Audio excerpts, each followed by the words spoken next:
Bagaimana kesiapan infrastruktur stadion untuk menyelenggarakan Piala Dunia U17 dan bagaimana Indonesia harus mempersiapkan tim nasional U17 agar dapat mendulang prestasi di Piala Dunia? Kita akan berbincang dengan anggota Komite Eksekutif PSSI Arya Sinulinga dan pengamat sepak bola M. Kusnaini. Selamat malam Bung Arya, Bungkus. Selamat malam, Rizka. Selamat Selamat malam. malam.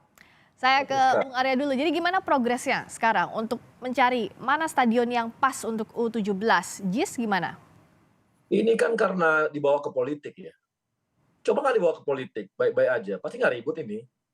Yang lain-lain nggak ribut kan. Ini karena dibawa politik. Ini semua tiba-tiba jadi ahli bola. Tiba-tiba ada yang ini jadi ahli bola lah. Jadi sebenarnya kami ini cuma pengen main bola.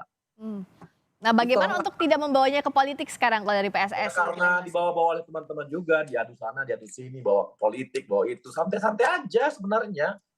Kalau memang layak, dipakai. Kalau nggak layak, kita perbaiki.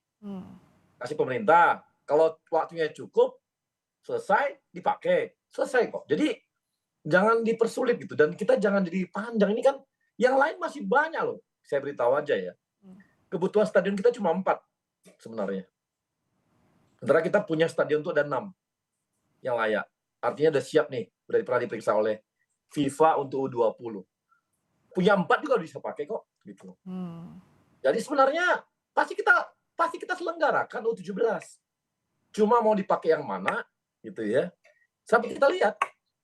Jadi ya jangan dibawa ke politik, jangan bawa ini. Karena gini loh. Ini kan PSSI aja sebelum kami pun udah mengatakan begitu. Bahwa itu secara ini nggak standar FIFA gitu loh. Sebelum kami loh. Sebelum dari PSSI zamannya Pak Erik gitu. Kan udah pernah terjadi itu. Jadi sebenarnya ini kan karena rame lagi lah dibuat siapa. Kalau fair-fair aja santai-santai sebenarnya nggak ada masalah ya. Slow-slow aja. Karena udah cukup. Lapangan bola kita udah cukup sebenarnya. Kalau mau kita pakai yang 5 pun udah bisa.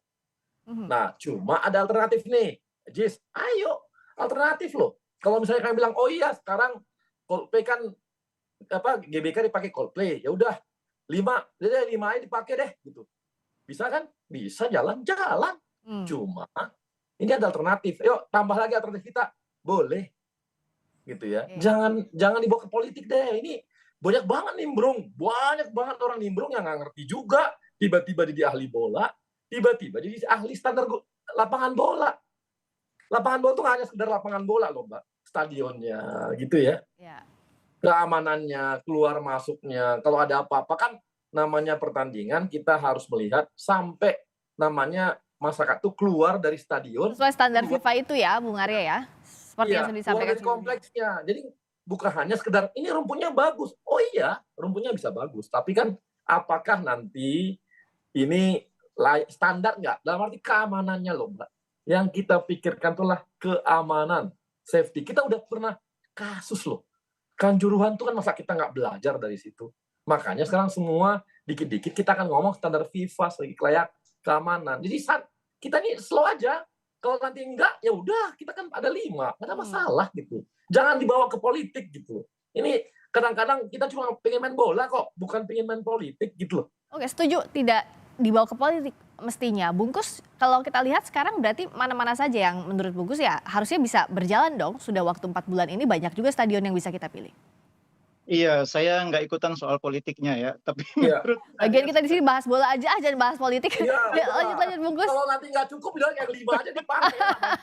Jadi saya pernah diwawancara juga sama Kompas dan saya mengatakan pengalaman saya kalau kita menggelar event 24 peserta, 4 sampai 5 stadion itu udah cukup. Dan kita sudah punya stadion yang cukup yang sudah diverifikasi oleh FIFA untuk Piala Dunia U20 dan jumlahnya itu lebih dari 4 bahkan sampai 6. Jadi sebetulnya nggak ada masalah GBK dipakai Coldplay karena kita punya 4 sampai 5 stadion lain yang memenuhi syarat. Dan kalau misalkan JIS mau ditambahkan sebagai alternatif itu yang terbaik, artinya masing-masing grup terdiri atas 4 tim dan masing-masing bermain di satu stadion, itu yang terbaik. Tapi kalaupun dipakai 4 sampai 5 stadion saja nggak masalah, itu bisa sangat mungkin dilakukan secara teknis sepak bola. Jadi balik lagi kalau saya melepaskan diri dari urusan politiknya, Bang Arya benar, kita cukup 4 sampai 5 stadion untuk menggelar event yang pesertanya 24 tim itu, nggak ada masalah. Mhm. Mungkin yang jadi masalah sekarang adalah kita pengen di Jakarta itu juga digelar event ini. Jadi kalau misalnya Ya, GBK dipakai Ya, buat Coldplay, maka kita harus ya, punya alternatif. yang adanya Dan JIS JIS begitu menurut ya. Iya, JIS menurut saya alternatif yang terbaik. Jangan lupa bahwa FIFA ini menyelenggarakan Piala Dunia U17 itu akan beda standarnya dengan U20 atau yang senior. Hmm. Standar keamanannya juga memang pasti diperhatikan, tapi tidak akan seberat yang senior. Karena penontonnya U17 tidak akan sebesar sebanyak kalau senior. Tidak akan ada ribuan orang Brasil yang berduyun-duyun ke Jakarta, tidak akan ada. Tidak akan datang ribuan orang dari Mali berduyun-duyun mendukung timnasnya ke Jakarta, enggak akan. Beda dengan Piala Dunia Senior. Jadi yang penting itu sekarang fokusnya adalah di mana timnas Indonesia main, itu yang paling penting. Hmm. Karena yang paling rame nanti timnas Indonesia. Nah, Hmm. Indonesia bisa main di Manahan, bisa main di Gelora Bung Tomo atau di Wayan Dipta di Bali. Ya. Jakarta di JIS misalnya dipakai, itu bisa dipakai buat grup yang lain.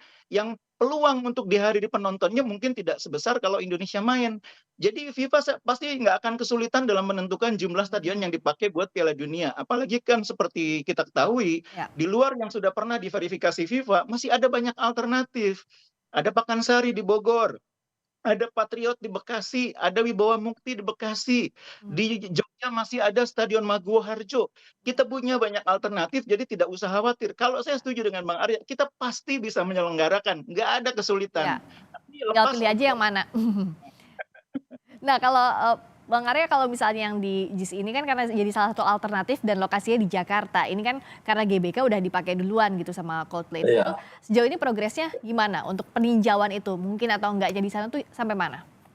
Ya, ya kan kita baru libur Idul Adha ini. Kapan sih akan dibahas barangnya itu sama Pemprov, pemerintah pusat? Besok, Besok ya, langsung besok gitu lah. ya? Ya, ini kan pada pasti liburan nih semua, masih libur, jadi orang juga masih ini ya. Kan Karena jadwalnya wartawan jadi maaf diganggu waktu liburnya nih Bang Arya. gini loh, ini nggak kecuali kita kepepet nggak punya stadion. Kalau punya udah ada kok, ya santai aja. Jadi sebenarnya Kalau gini, kalau nggak di Jakarta kalau pun ya nggak terkejar, apa-apa, masih ada ayo. kota-kota lain gitu ya Bang Arya ya? Ya, kalau terkejar, ayo, gini loh Mbak, saya sepakat sama Bang Bungkus. Ya, tahun lalu itu, Brazil itu, penyelenggara Piala Dunia U17, itu penontonnya cuma 3.500 rata-rata per pertandingan. Paling besar tuh India, Ya. itu mencapai 25.000 rata-rata. Nah, jadi sebenarnya santai aja, kalau kita nggak ini, ya sudah nggak usah dipakai.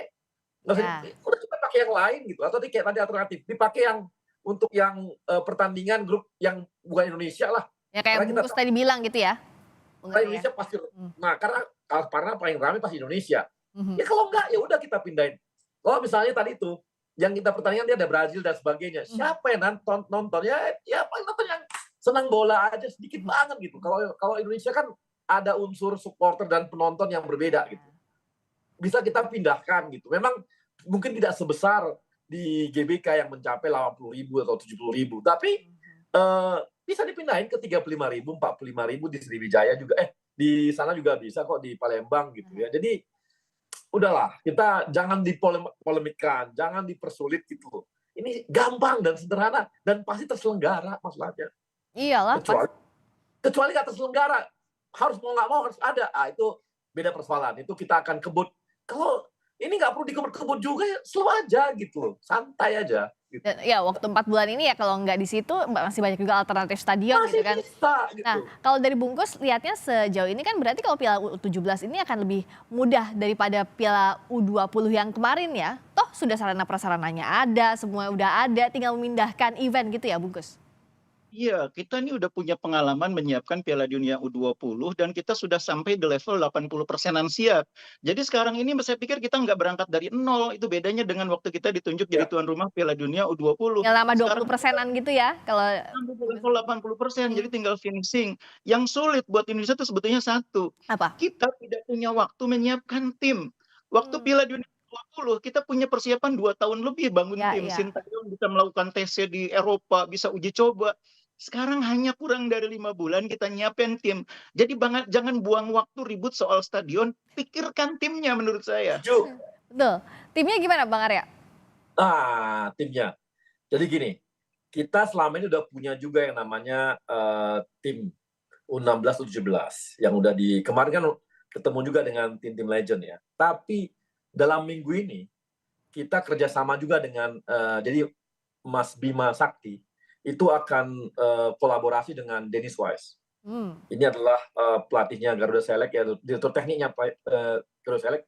Mereka akan sama-sama juga untuk minggu-minggu depan mungkin untuk melakukan seleksi. Kemudian seperti Pak Erik bilang, kami juga akan menyelenggarakan seleksi di 9-10 kota di Indonesia. Jadi nanti di sana kita siapkan semua. Kemudian kami juga akan membuka yang namanya orang boleh kirim video-video ya, karena ini anak muda ya. Anak muda itu mereka juga bisa kirim-kirim video nantinya yang nanti bisa dilihat pelatih. Nanti di sana akan ada seleksi besar sampai sekitar September awal. Kemudian nanti habis itu akan pergi ke Eropa karena kita lihat di sana kita bisa uji coba sekitar 1 bulan sampai 2 bulan kita uji coba di sana, itu mudah-mudahan bisa memperkuat dan banyak negara yang bisa kita ini ya, misalnya kita ingin tahu dengan negara Afrika kan nggak terlalu jauh gitu. Kita ingin tahu negara dari Eropa, kita nggak terlalu jauh juga. Asia juga bisa di inilah ya, yang ikut-ikutan sebelah sini juga. Jadi kita akan siapkan di sana Mbak, di Eropa gitu. Tapi kami akan seleksi. Dalam waktu dekat ada proses-proses seleksi, melibatkan juga ini ya.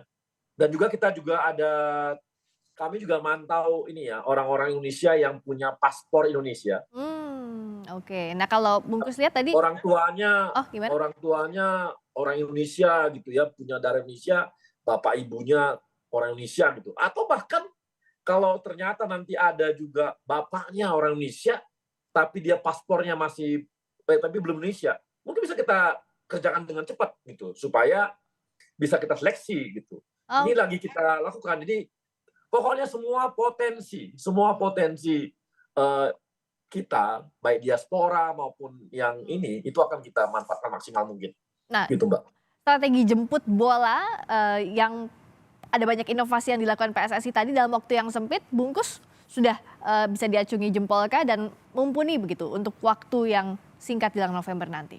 Iya, saya mengapresiasi ya keinginan PSSI untuk melakukan TC dan uji coba di Eropa. Itu satu-satunya pilihan yang kita punya saat ini. Karena kita nggak punya kompetisi U16 di dalam negeri. Tim-tim akademi di lingkungan klub pun sebagian besar sudah bubar ya, karena nggak ada kompetisinya dalam 2 tahun terakhir ini. Karena itu percuma kalau TC di dalam negeri. Kita harus di luar supaya kita punya lawan untuk uji coba. Nah karena itu jangan nunggu September kalau buat saya. Lebih cepat, lebih baik. Karena menyiapkan tim dalam 1-2 bulan itu tidak akan mudah. 3 bulan aja mepet, apalagi kalau mulainya cuma September. Agustus berangkat ke Eropa lebih baik kalau buat saya. Dan keputusan PSSI untuk membuka ruang bagi adik-adik kita yang latar belakangnya diaspora itu saya juga apresiasi. Jangan terjebak dalam pemikiran bahwa kita hanya akan menggunakan pemain lokal pride. Itu pemikiran yang keliru. Karena hak untuk membela tim nasional itu juga dimiliki oleh adik-adik kita yang punya latar belakang Indonesia tapi saat ini berada di luar. Ditambah dengan fakta bahwa kita tidak punya kompetisi, maka kita harus membuka ruang bagi siapapun yang punya hak untuk membela Indonesia untuk bermain. Jadi ini keputusan yang tepat dan jangan mengkotak-kotakan ini lokal, ini asing, ini naturalisasi. Itu keputusan sikap yang keliru menurut saya. Harus terbuka karena yang kita bawa nanti di Piala Dunia bukan soal dia latar belakangnya dari mana, tapi orang cuma tahunya satu, Indonesia. Oke, nah kalau sarana prasarana tinggal ditunjuk aja, nanti tinggal tunggu diumumkan. Tapi yang jelas timnya juga harus siap. Jelang berarti. Oke. Jangan kecil lapangan. Yang penting timnya dulu ya, kita doakan. Mudah-mudahan dapat dalam waktu yang singkat ini bisa maksimal juga untuk Garuda Muda kita menyiapkan diri. Terima kasih Bang Arya, Komite Eksekutif PSSI Area Liga. Terima kasih Bungkus, pengamat sepak bola M. Kusnaini telah bergabung di Sapa Indonesia Malam.